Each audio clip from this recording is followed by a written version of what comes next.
portion of your morning with us. Couldn't do it without you. Mean it. And according to staff meteorologist Steve Hamilton, a good-looking day today. Plenty of sunshine, 84s as far as it gets. We're going to feel that north breeze around 10, pretty steady throughout the day. Should be around 76 tonight around kickoff for the Badgers, and clear and low 60s overnight. Tomorrow, just like today, sunny, mid-80s with that north breeze. And that's going to be pretty much the trend all the way into the weekend. Now, we're going to start off next week, Monday, Tuesday, going to hit 90. But after that, low 80s for the rest of the week next week. Yes. Plenty of sunshine as well. It is, 62 right now. Not bad. Time for strange but true news. Bring it on. There we go. Passengers aboard a recent American Airlines flight have admitted they have a new fear unlocked. What? After an American Airlines plane they sat on for 9 hours, landed at the same airport it took off from. Oh, that's horrible. What? Yep. A recent event certainly ranks high among the worst travel stories, as it saw passengers flying out of Dallas for 5 hours before returning back.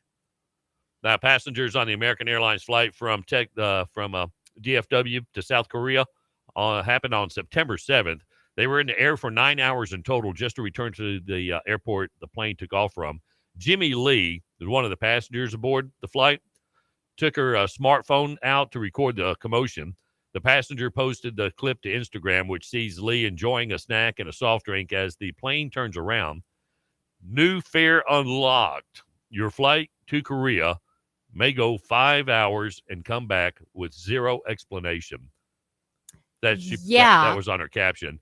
The passenger went on to say that the entire staff said there was a problem with the toilets. While the pilot reportedly asked someone if anybody was carrying a screwdriver to help fix the issue. Now, if they were carrying a screwdriver, they'd end up in jail. Oh, yeah. You can't carry those onto the plane. Any of the passengers have anything you're not allowed to have here? Can we borrow it? Who's going to be the one that says, oh, yeah, I got it right here, right next to my box opener, box cutters? It might be me if they tell me we're going to turn it back around. Well, you can just look in Casey's purse. She's got a little bit of everything. Yeah. The aircraft was taken out of service to be inspected by the maintenance team. Now, the airline stated the flight re-departed on a replacement aircraft the next day. Oh, my. But, if you're going to Korea, yeah, you want to probably make sure the toilets are working. That's a pretty good flight. Is it? Yeah. Overseas? Yeah. Some more than 10 hours? Probably. Okay. Yeah. Okay. I don't know. I've never been that far. I've never been to Korea. Courts in Argentina and Venezuela issued warrants for the arrest of each other's presidents on Monday, signaling a deepening rift between the two ideologically opposed nations. Now, Venezuela was the first to act with out of Caracas court issuing an arrest warrant for Argentina's president, Javier Milei. Now, Venezuelan authorities accused Milei of the theft of a cargo plane belonging to a Venezuelan company, which was seized in Buenos Aires last year. In a swift response, an Argentina court ordered the arrest of Venezuelan President Nicolas Maduro. What'd he do? And several of his aides, too, citing crimes against humanity. Now, this court also requested a red notice from Interpol for their apprehension.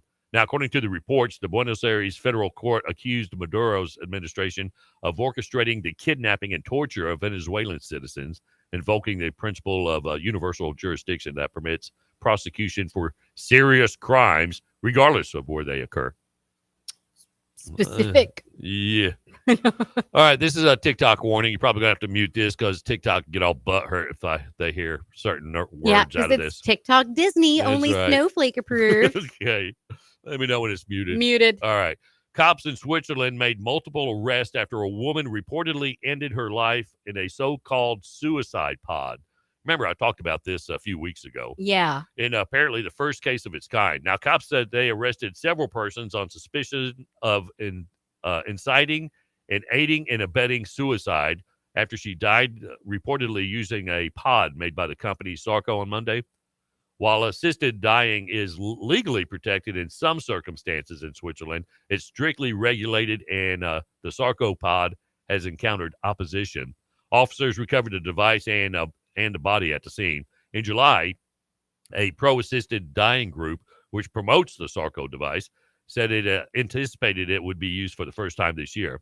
Advocates say that it provides an option not reliant on drugs or doctors that it expands access to euthanasia, as the portable device can be 3D printed and assembled at home. What? Got to build your own? You can print your And own. you print your own suicide pod. However, there has also been opposition in Switzerland, despite the country having some of the world's most protective laws surrounding assisted dying.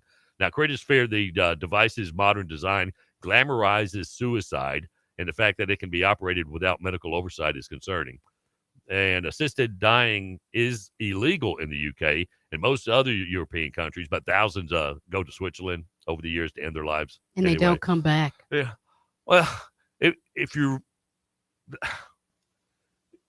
that pro suicide, Yeah. or if you just want to check out, why don't you just go to New York City Oh, or yeah. San Francisco?